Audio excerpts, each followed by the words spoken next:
কল্পনার আঙিনায় মা দুর্গাকে বরণ সন্ধ্যা থেকে রাত পর্যন্ত পুজো উদ্বোধনে সাংসদ বিধায়কদের মেলবন্ধন। গতকাল সন্ধ্যা থেকে গভীর রাত পর্যন্ত ক্যানিং এর বিভিন্ন মণ্ডপে সাংসদ প্রতিমা মণ্ডল, বিধায়ক শওকত মোল্লা, বিধায়ক পরেশ রাম দাস, দক্ষিণ চব্বিশ পরগনার জেলার সভাধিপতি নীলিমা মিস্ত্রি বিশাল সহ একাধিক রাজনৈতিক নেতাদের একত্রিত হয়ে বিভিন্ন মঞ্চে উদ্বোধন করতে দেখা গেল। নজর কাড়ল ক্যানিং এর গোলকুঠি পাড়া মিলন সংঘ।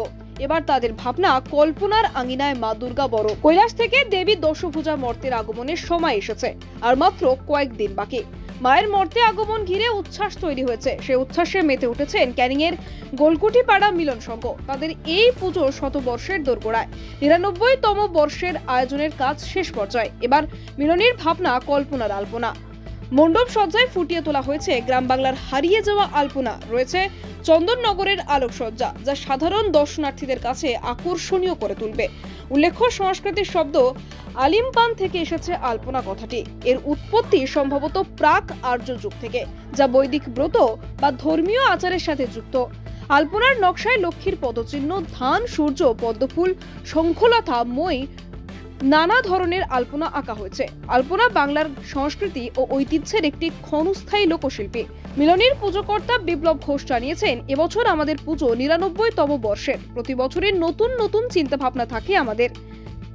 এবছর গ্রাম বাংলার হারিয়ে যাওয়া আলপনাকে আমরা জনমানুষে তুলে ধরার চেষ্টা করেছি, যার ফলে নাম দেওয়া হয়েছে কল্পনার আলপনা। এছাড়াও অপরূপ দর্শনীয় প্রতিমা সকলেরই মনোরঞ্জন করে তুলবে।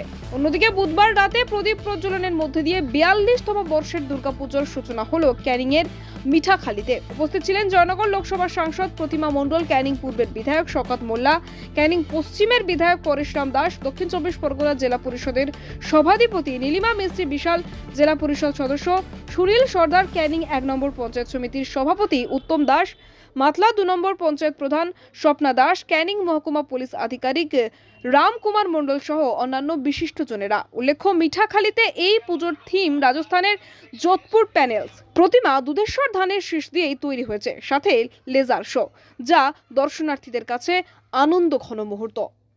এবছর আমাদের মিলনের ৯৯তম বছর। আপনাদের থিম কি রয়েছে? এবছরের থিম হচ্ছে, আমাদের থিমের নাম কল্পনার আলপনা। মানে কল্পনার আলপনা মানে কি বোঝাতে চাইছেন? বিষয়টা হচ্ছে যে দেখবেন আমাদের ঘরের মায়েরা, বোনেরা দেখবেন কোজাগরী লক্ষ্মী পূর্ণিমা বা দীপাবলির সময় তাদের মনের কল্পনা থেকে যে সৃষ্টি হয় চিত্রকলা, মানে মাকে স্বাগত জানানোর জন্য যে চিত্রকলাগুলি আঁকেন, সেই চিত্রকলা যে কল্পনা থেকে আঁকা হয়, সেই ধারণাটাকে আমরা এখানে ফুটিয়ে দেওয়ার চেষ্টা করছি।